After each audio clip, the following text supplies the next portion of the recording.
Romanticizing your own loneliness, love and isolation are so Meanwhile, strange the because terror I underneath was grows afraid and I keep saying consolidates body itself. takeover. Maybe the nature of humanity I'm desperate that we to think be we are always lonely, looking. love. I wondered how it would feel to be touched and not be afraid. I'm tired of romanticizing my own loneliness. I want to come home to love.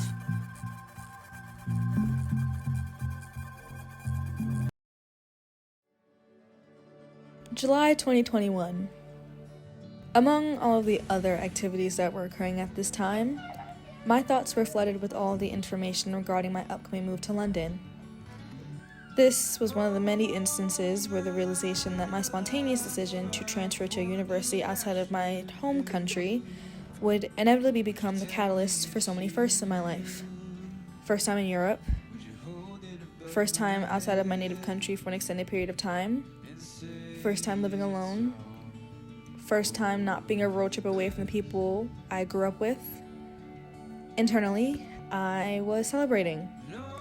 Something along the lines of, woo, I'm finally getting what I wanted for the past 10 years. Freedom was approaching, and relief was lingering in a breath I didn't know I was holding. Living with and by myself, but the difference now is that it was going to be on my own terms. But what was also there was a growing chaos. Frantically searching on a myriad of moving apps, I still hadn't really figured out where I was going to live. I was saying, not sure when I'll be back to see you again, but anyway, see you later, to a lot of people I loved. I was in the midst of the process that was shipping my entire existence an ocean away. How was that going to happen? I had no clue. There was that, and still given the time and opportunity to explore it, there was something like sitting with my childhood trauma and the people who caused it. There was being around the people who created my buttons and ultimately knew how to push them. There was a monotony of being stuck in my house in the middle of a global crisis with anyone I even considered a friend at least 9 hours away from me.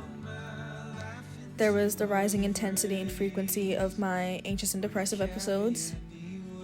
There was privilege to even say all of that.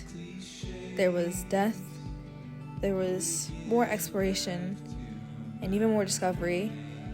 And while I finally felt some sort of relief for what was to come in my life and what I could do with it, even with what seemed like everything and then some at the time, I realized then that sometimes walking through that front door felt like coming home to love.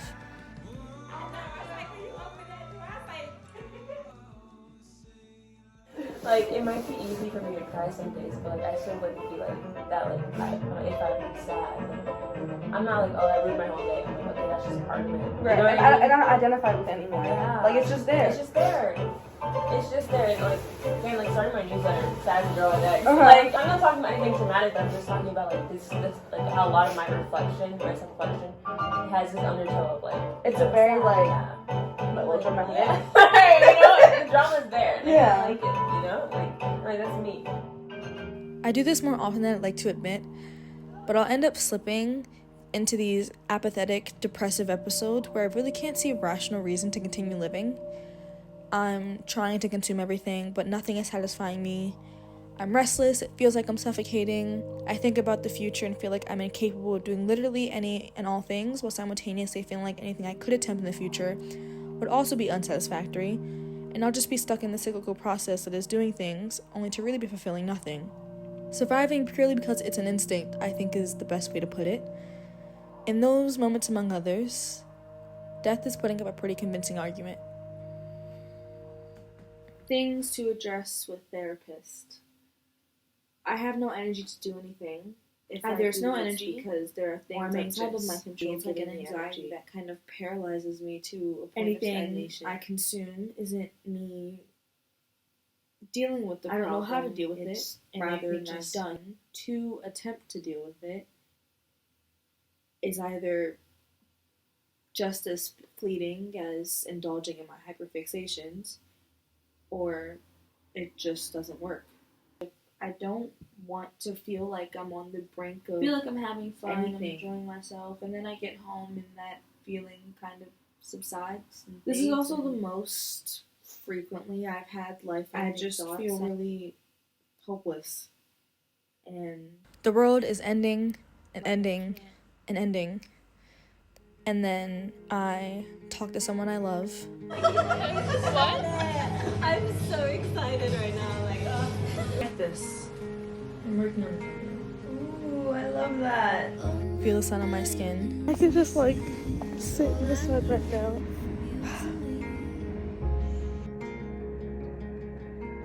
Make something with my hands.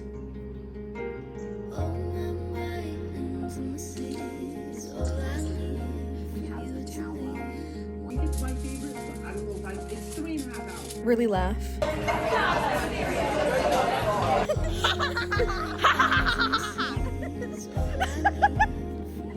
Hear someone screaming a song.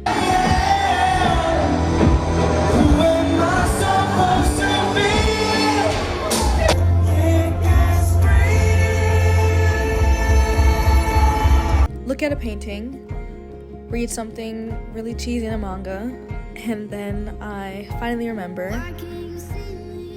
this is why I got out of bed this morning, and this is why I chose to exist today.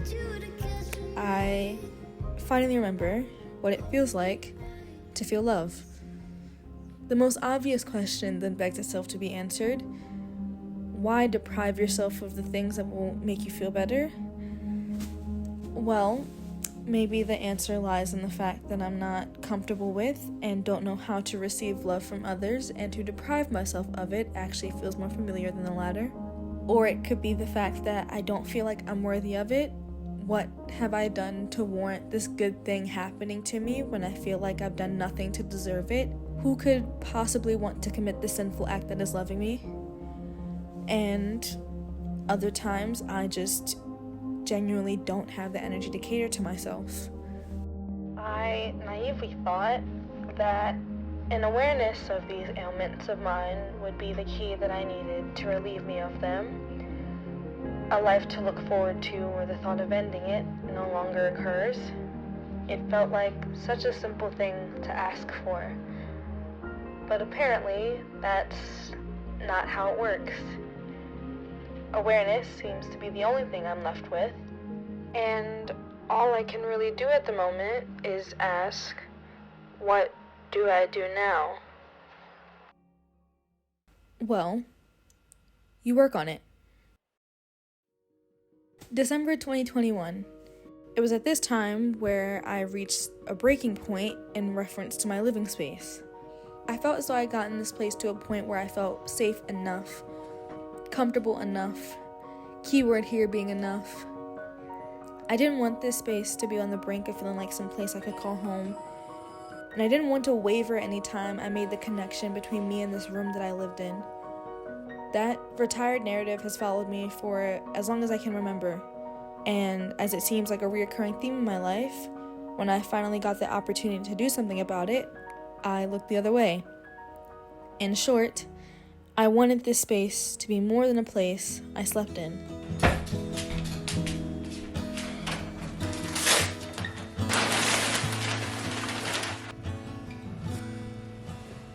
I don't have a rug. There should be something else coming today. And the rug is like not flat, obviously, because it came rolled. So I'm just gonna have to wait for it to flatten out. I put my kettle and rice cooker down, so hopefully that edge can flatten out a little faster, because that was the edge that was like the most tight, like the tightest tight, and it was the part of the rug that was rolled first, so it was the tightest part of the roll. I just repeated what I said backwards. Anyways. And with that, I finally ordered furniture that wasn't just the essentials. Things like rugs, a projector, a sunset lamp, because that was unfortunately the closest thing I was going to get to experiencing suited vitamin D with that shade of gray outside during the fall and winter.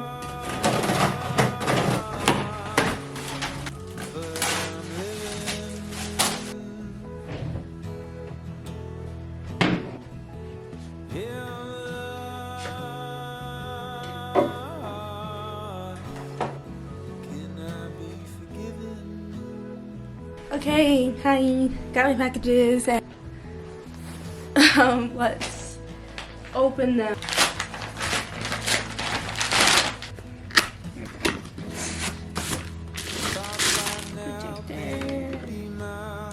Who's calling me? A 60-inch projector screen. What I know about them?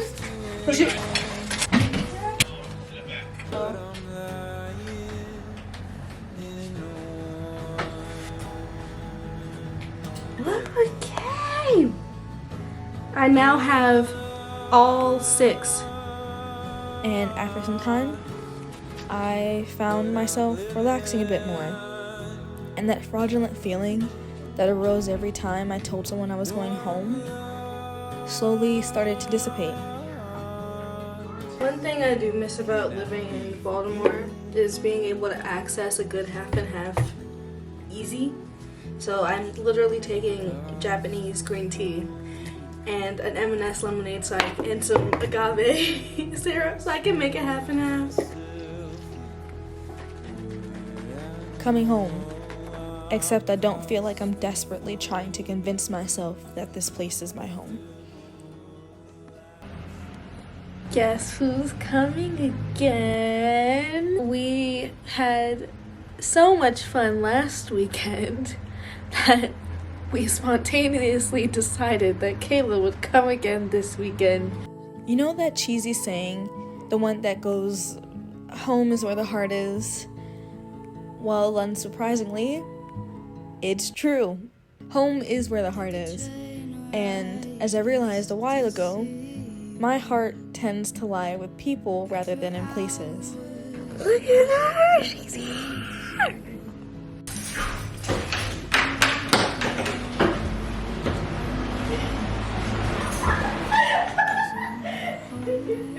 March 2022. Kayla Figueroa, one of the many loves of my life, was doing a study abroad program in the south of France. And it worked in our favor that our mutual agreement of the fact that 2 years was way too long of a time to have not seen each other in person became the main reason why we decided we needed to visit each other. That and the fact that the opportunity for us to spend time with each other outside of America was one that we weren't going to pass up on. Also, oh wait, let me wait. Yes.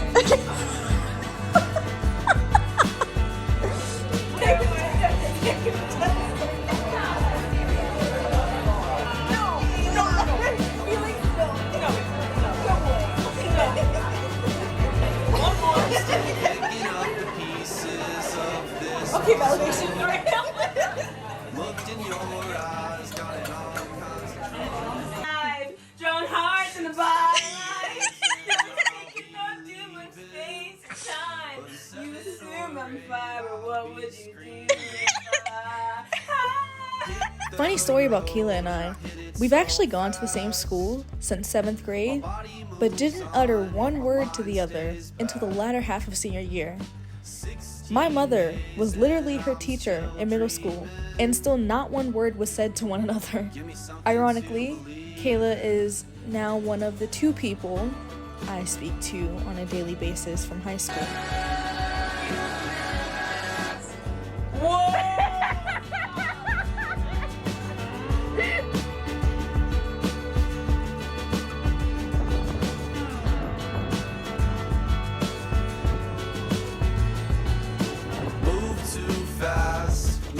Too slow.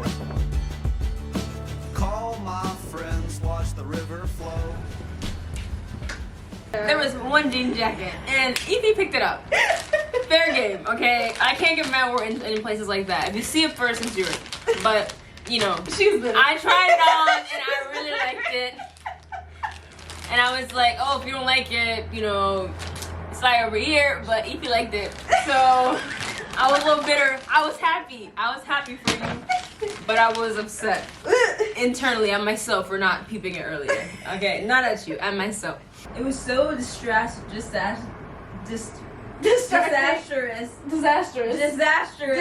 English major.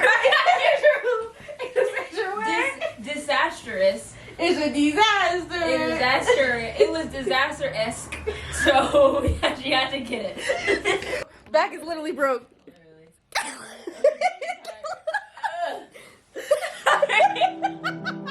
More opportunities for adventures appeared, and I refused to get in my own way.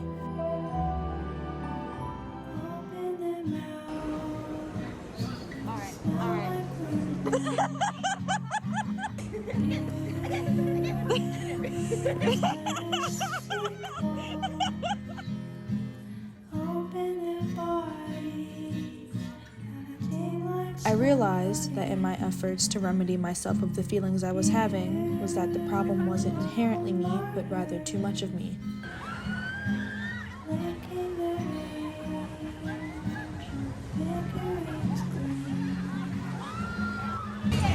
So how do you feel?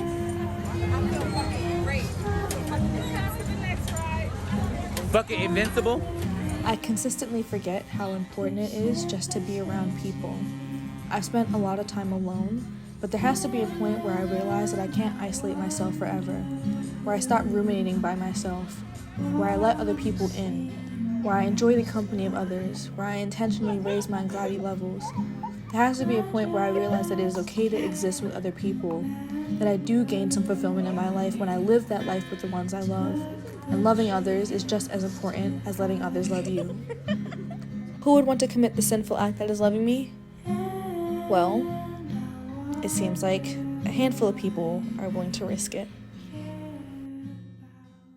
His name is Wallace. He does not like to tickle like Bane said. He's a tickler. He's a tickle. Hey, stop. Make my face fall down. Okay, now. Okay, yeah. Forget about that. I didn't realize how much London was suffocating me, how much I was suffocating myself in London until I left. I went on Easter break and I not only wanted to use this time to rest, but to also indulge in the time and space I finally had to do some overdue self-maintenance. A video? Yes. A video? Yes. That's you. Yeah, that's me. I'm getting sucked into the storm. See the yellow arrows, Evie? Yeah, I saw. That was you, right?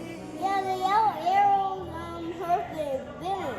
Do you even know that? Do you know that? Yeah. Were you recording that? Yeah, you were recording that. Go on, put your finger. Come on, bang, get it. I'm gonna get good look. Ow, good look.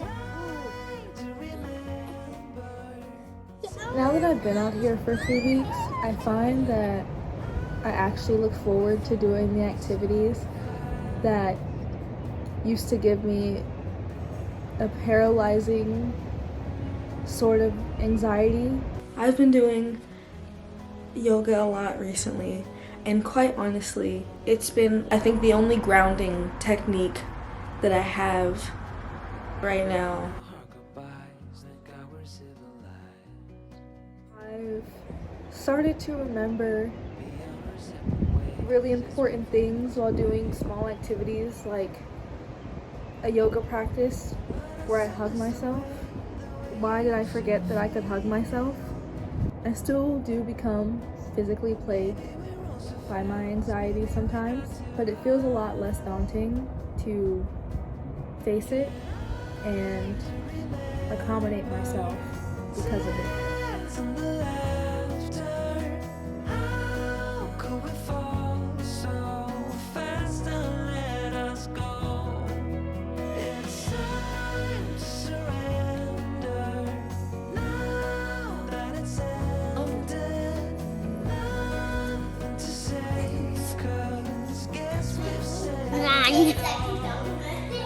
Girl, let go.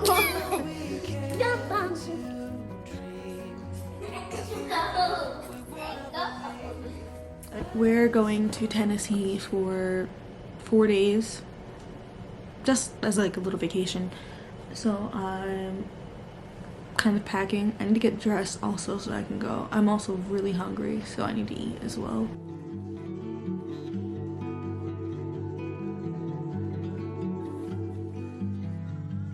It was always on fire, our house, our dream. We were dancing on a wire, reckless, it seemed.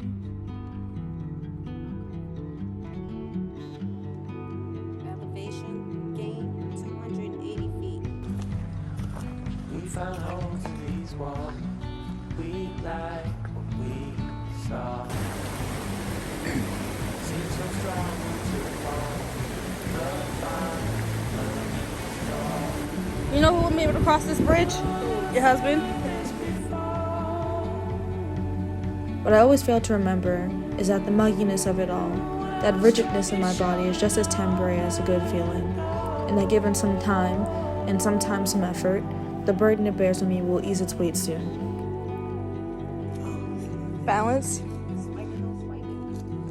That's Dora.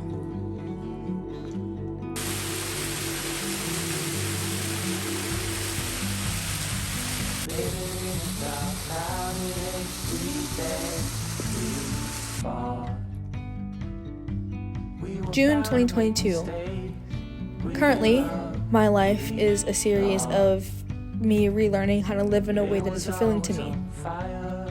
I'm always on Tumblr, but I saw a quote on Tumblr a while back that said something along the lines of, all of my problems are never going to be solved in this lifetime, so you just have to learn to continue living with them. And I feel like it's finally starting to click a little bit. Just a little bit though. Deliberately choosing things to consume and people to surround myself with, I think is the closest that I can get to loving myself right now. Sometimes when I text the word live to people, it autocorrects to love. And yes, that could be a nod to me being illiterate, or the fact that I may just be typing too fast, but it could also be a field note, if you will, that I could carry with me, that living is synonymous with loving. Coming home to love, except now I'm making it feel real.